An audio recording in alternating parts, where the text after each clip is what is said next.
For today's one-way teardown, it will be this. So, from eBay, some were the antenna tuner for military vehicular radio of the Eastern Bloc, but actually it seems it is not made in Russia, it is made in Czechoslovakia or Bulgaria or Hungary or something like this, with a mix of random parts from several countries of the Eastern Bloc. And actually it is a lot less interesting than what I did expect. This box here is almost empty. Here we mainly have a big air capacitor with motors, and here some quite ugly circuit boards. So I will scrap this thing. I will not keep it, sadly enough. I will save any good parts from it and sell the metal to the scrapyard. But you cannot win every time with eBay. In particular when you purchase weird old vintage equipment. So it is called R-111, so probably for R-111 military radio, or R-405 also. We have this section here is a big antenna tuner, some interconnect and adapter box here, and probably some control electronics here, but nothing fancy at all in here. Antenna connectors, switches for telescope or something, so probably for a telescopic antenna onto a military truck or something like this. And here crank handle you can turn to adjust manually the tuning of the antenna. Big output cable here with silver coated coaxial plug, and everything is mounted onto this frame for vehicular mounting, and it is all. It is quite heavy, 15 kilos or something like this. Broken connector here, and one more connector at the bottom for this box, and it's all. So what I will do, I will first remove everything from the frame, and then I will put the camera overhead and we will have a look inside each one of the modules while I start to scrap them completely. We will start with this antenna cable which is in the way. I will cut it with a totally overkilled cable cutter at the start here.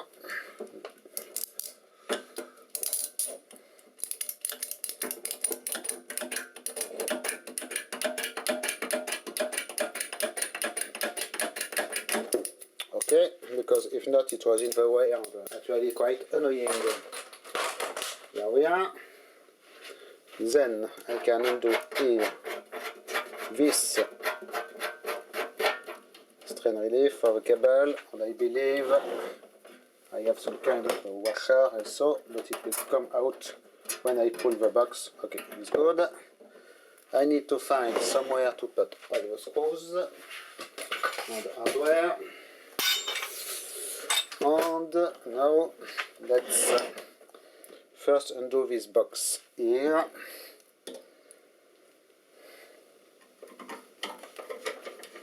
So I was expecting super nice electronics in here, but apart from some Tesla integrated circuits, there is nothing really fancy. Mostly empty space. Very rusty screws everywhere. This one I will not even bother keeping the screw.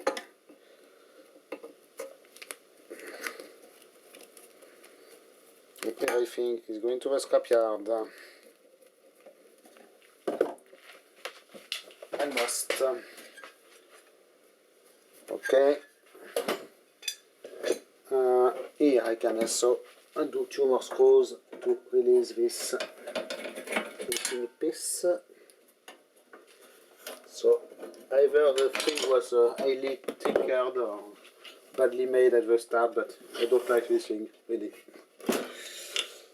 Okay, this is solid steel for the scrap yarn.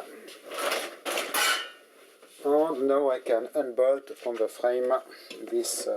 So these two parts are actually bolted together from the inside of here. So I have no other choice than properly unbolting it.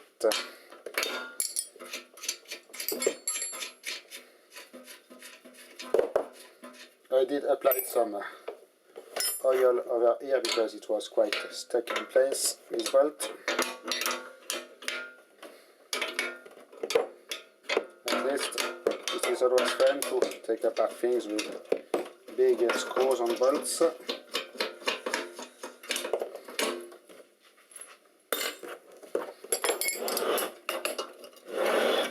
I will have later on more bolts to undo here for the two parts of the frame, but I will not bother you with it.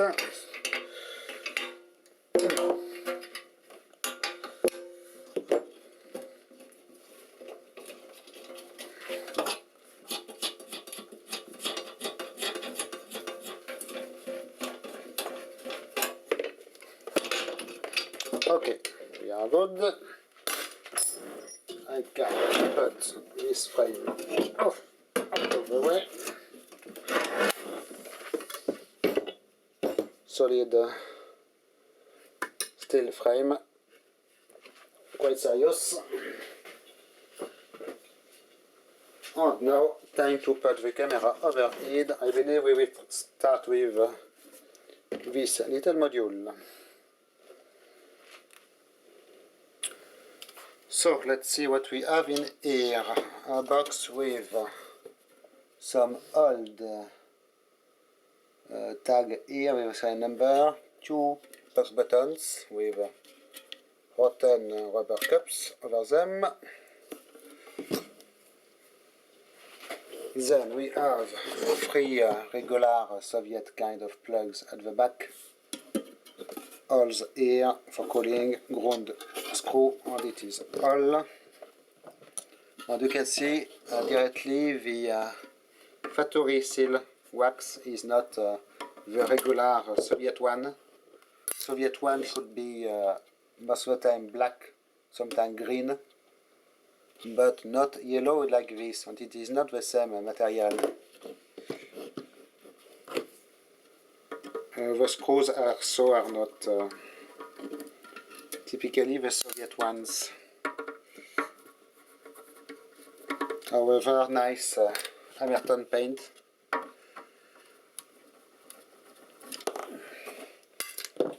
And very tight covers. The first time I did open this thing, I had really some difficulties because the covers are super tight in here.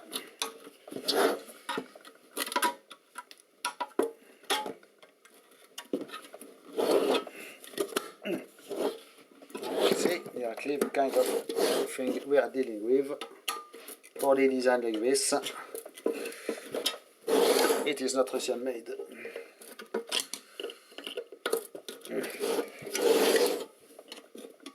Will contain some Russian parts, but really not what I did expect. And well, I cannot keep everything anyways.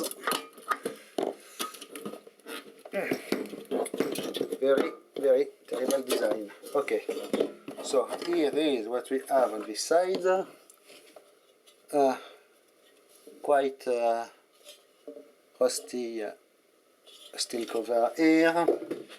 We have this circuit board with Tesla integrated circuits, so quite a nice conformal coating over this board. I will probably either keep the board as it is, if it is good, or just save the integrated circuits. Tesla transistors also, some weird unidentified brand of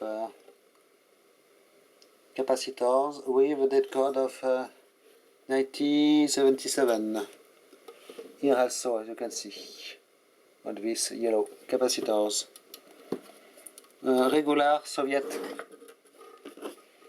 Teflon coated electric wires, Soviet diodes here, and also quite regular Soviet kind of wire loom. I will undo the other side real quick.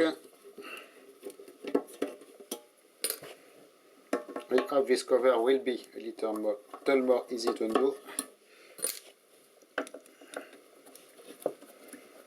So I will not take everything apart in this video, obviously. Just show you the main area of interest of the thing. Ah, this one is better. And not rusty, this one. Maybe it is because we do not have cooling fins, cooling holes. So here we have two big power resistors mounted on standoff, one metal diode here, this circuit board, in this compartment here behind the circuit board. Actually we just have two switches, nothing in particular of interest, and it is regular model of Russian Brown Overton switches. I will just remove for you this circuit board. I believe we have the same kind of components. Selection.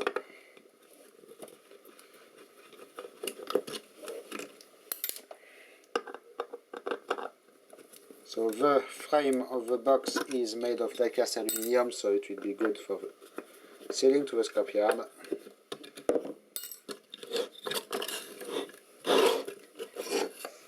Okay, nothing in particular here, just transistors with, it is weird actually, they deserve zooming because weird numbers on these transistors are actually applied with stickers over them. It is not something you see every day, and also some, maybe it is for Tesla brand. Not the Tesla car, the Czechoslovakian Tesla factory. Yeah, well, there is a T sticker over these transistors. Regular Soviet D226 diodes, Frolight, probably wet tantalum capacitors. It is a East German brand. The resistors seem to be Soviet, but not. They are not the regular ones. Same color, but it is not the same writings. So probably Bulgarian or something like this, Romanian or whatever you want. And it is all for this box. So you can see really nothing of interest. And as I said, the compartment here is empty apart for the two push buttons. So really not impressive. The connectors, one is broken, will go to the scrap. Maybe I will be able to save these two ones to put in my add to my collection, or into my pile of spare parts. But it is all for this thing. Ah, it might do a nice thumbnail for video at least. Okay, next part. Next part is actually this big part that I will first need to open in order to separate into half. Then we will see better. You can see it is too big for my bench. So we just have 4 screws here at the corners and 1 screw here for the little handle, which I might keep because it is quite interesting. It is a little handle that can be stored like this, and you can extend like this, so might be useful for something. Here is a first view of the inside, so mostly big pieces of aluminium in here, nothing super fancy.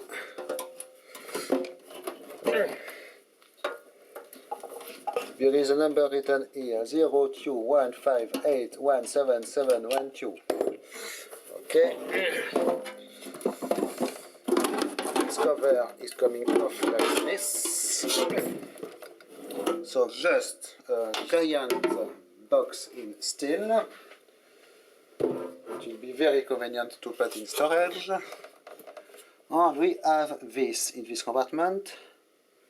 As you can see, a big air capacitor. In here, a big coil and two servo motor things.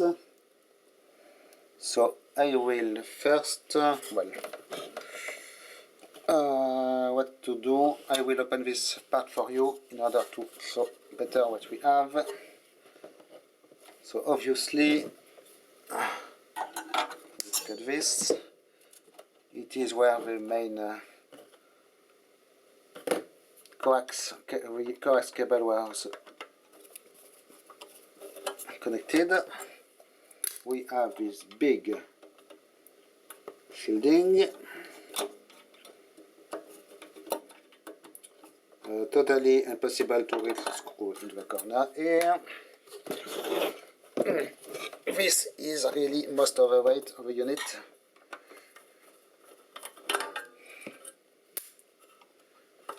So the air capacitor is the only thing of real interest, I believe, in this. Excuse me. You can see there is a grounding strap that is soldered, but you can see the quite nice coil in here also. Let me try to cut this. It is really not convenient, quite a pain actually.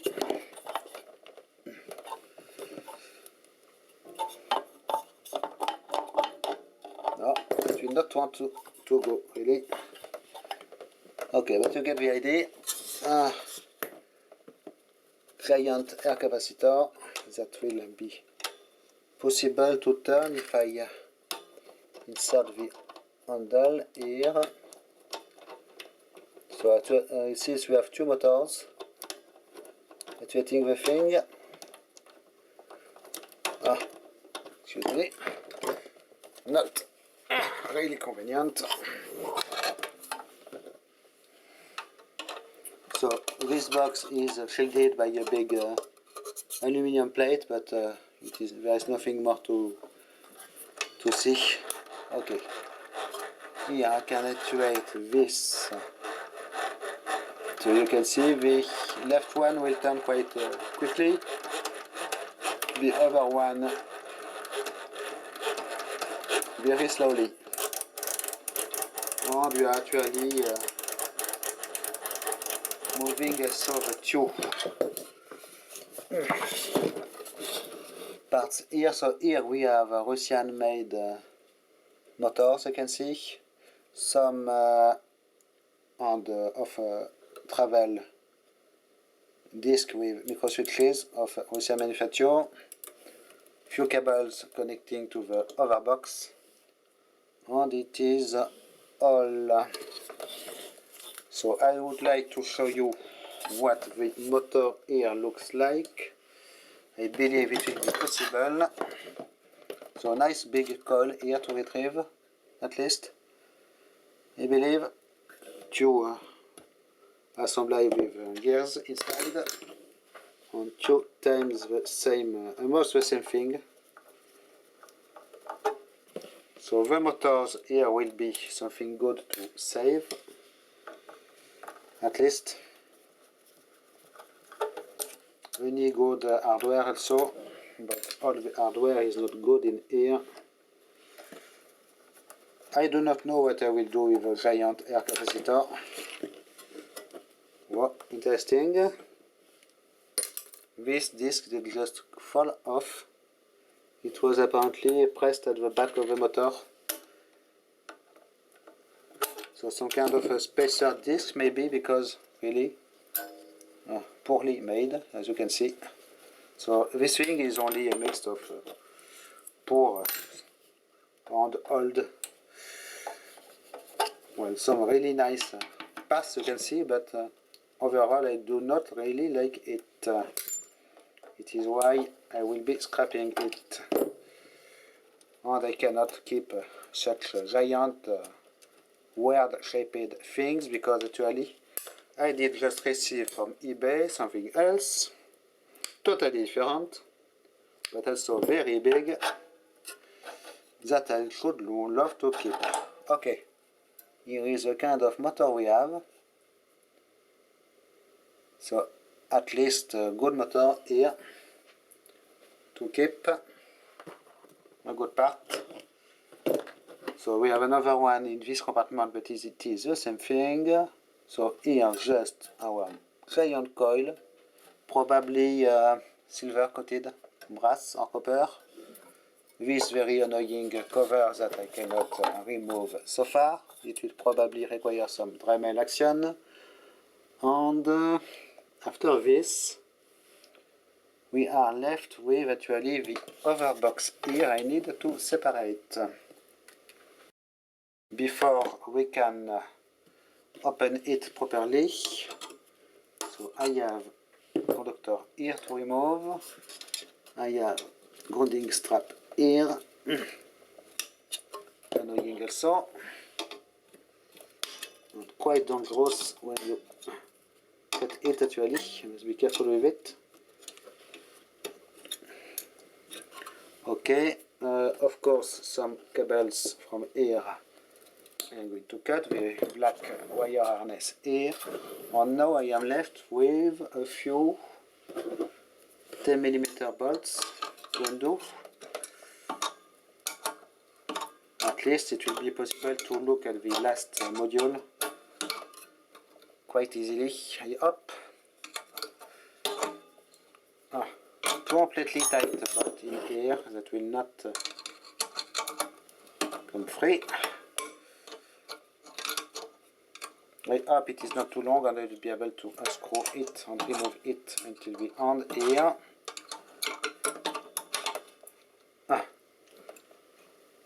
Yes, it is super tight. Okay, this one is off. There is probably another one at a completely impossible to reach spot. It is. There is one actually here at the bottom, so you can see the bottom cover is just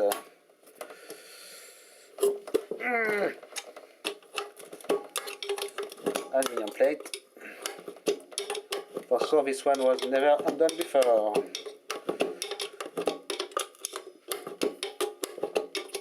It is super convenient. Very nice design. You can see you cannot almost turn this bolt without undoing previously the metal plate.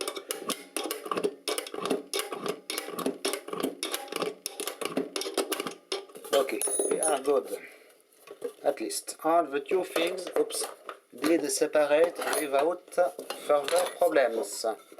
So here we have 4 super big screws that are retaining this metal plate to the frame of the air capacitor. So I believe I will try to undo them directly.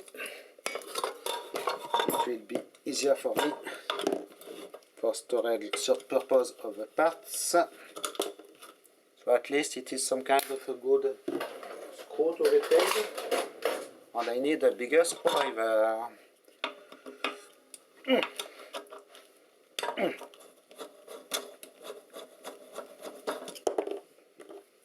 So this.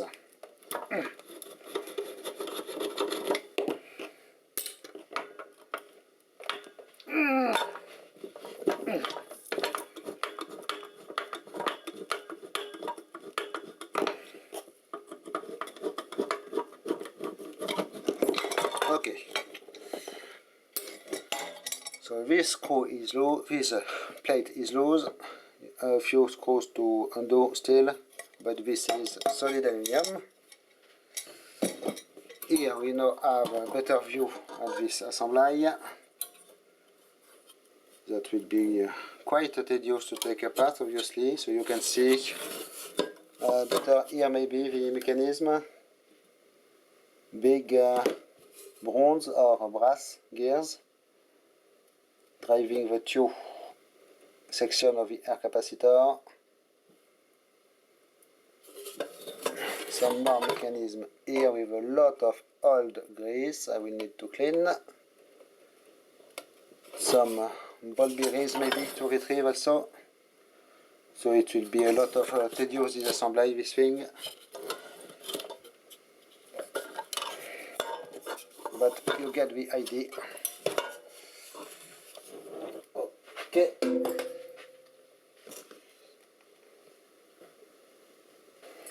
So, last but not least, this part.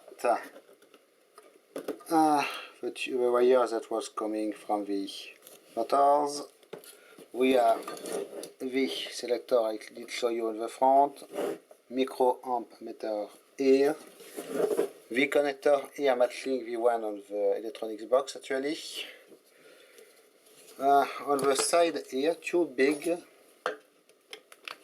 caps, screw caps, giving access to nothing in particular, but they are a nice aluminium screw caps, so I will keep them. It can be useful somewhere.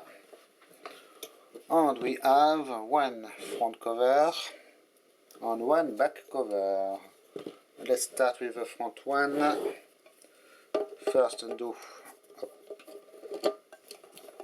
screw for the switch. I hope the switch will not be stuck too much. Okay. So these are regular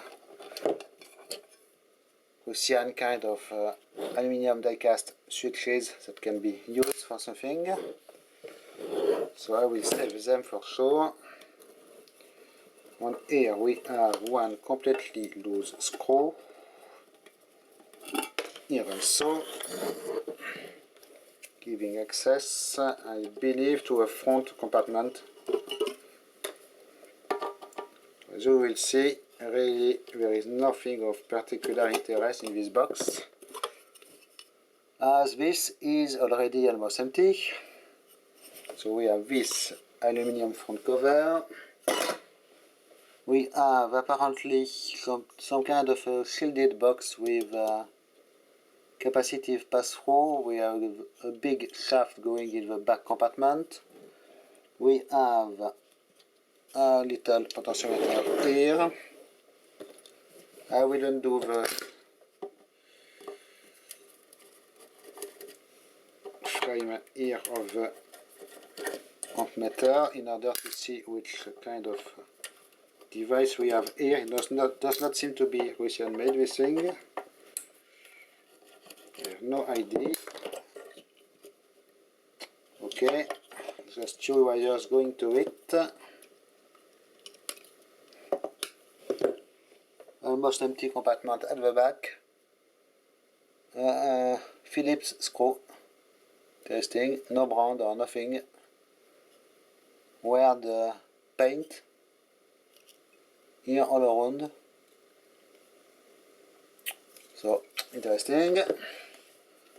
This little plate I will probably save it for my collection of little.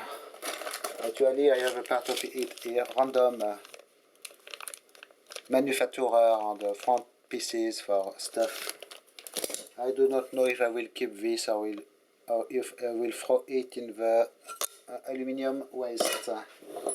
So we are left with back cover to do. Just 6 screws in this Emerton grey paint.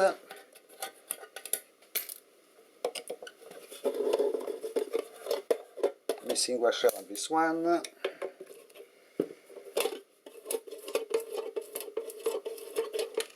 As you will see, again nothing of interest in this. I say missing washer, but maybe it is me. Maybe I did not reinstall the washer when I did open it for the first time. Okay, so we have at least some kind of board here, and this on this module. Ugly weird wire harness, apparently with unpopulated wires, unused and well insulated, so probably for an option or extension, something like this. We have a board here with relays that I will attempt to undo real quick if it does cooperate. If not, given it does not cooperate at all, they will remain inside for now. I have actually apparently 5 regular Soviet relays like this, and a bunch of capacitors, resistors and diodes at the back of them, but the screws are completely stuck in here. I will try one last attempt with another screwdriver. If they do not come, I will not do it on camera. No. It will be the perfect opportunity to try, however, my Banggood stuck screws extractors. I did try them once already and it works. I did not even need the extractor, the center drill, which was enough to undo the screw. So for this kind of purpose, it can be useful at least. And they are super cheap, like €10 or something like this, including shipping, and probably useful to have, even if it is not the best quality of metal. Okay, so this will need some further disassembly with Dremel, hammer and everything you want, but at least we are left here with this shielded box we can try to open. So here, big wafer switch. I will cut this wire loom out of the way. Okay, big old wafer switch here, 2 steps probably for the 2 levels of buttons, and apparently if I undo the 4 screws here, I will be able to extract this box. I do not expect anything spectacular inside, because as you did see, there is nothing spectacular in this assembly at all. The only good thing is probably the giant air capacitor, even if it is very not convenient to keep and reuse.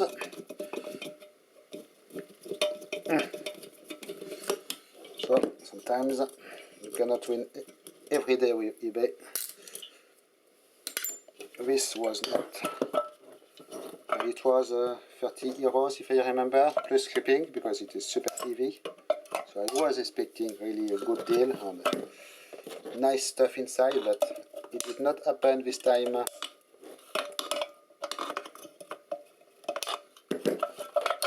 Okay. Or maybe we have some kind of electronics box here.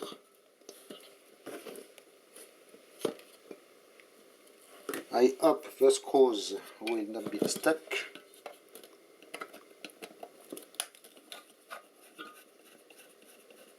And at least we will have at least something interesting in here.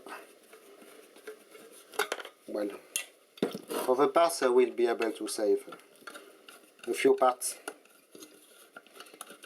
So it is not a complete loss, but not something I did. It was something I did want to keep for my collection, but no. Okay, not too bad. Here we have apparently silver coated, maybe copper box en brass, and we have two shielded relays. So these ones are nice Soviet relays. Maybe I can actually unscrew one for you. So a lot of screws to save in this thing when they are not rusty.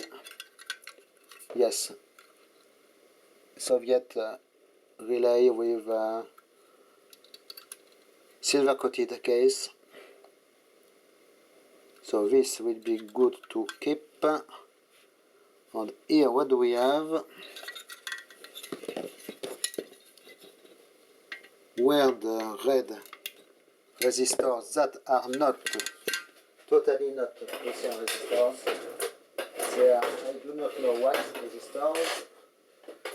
Excuse me, I am searching for this in order to undo the nuts on this side and try to show you at least what we have in one of these things. Completely improvised video here. I had to get the thing out of the way because there is something else that did just arrive. If you did follow my eBay YouTube community tab, I did publish a photo of something very special, a lot better than this, and which was €1. So it is one win for one lose on eBay.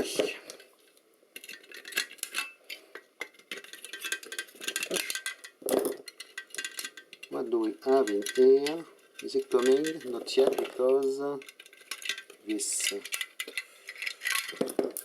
Okay, we have apparently some kind of inductor. Focus, please. Toroidal inductor. Yes, could be Soviet made, this thing. In a bakelite mounting. Two were the unknown brand of resistors, and it is all. So we have two times the same assembly. Some nice, apparently, yes, ceramic standoffs here at the back. You can see with grey Russian diodes mounted on them. So it will be something I will be able to retrieve, I believe. Will require some unsoldering, but at least it will be good to save as parts. And after this it is all. Okay, so I am left with a whole pile of junk to deal with. Obviously it will take some time, but I will take it apart a little bit at a time, save all what I can, and the other things will be recycled. So sorry if it was not super exciting as equipment, but you never know what you get. So thanks for watching, bye bye.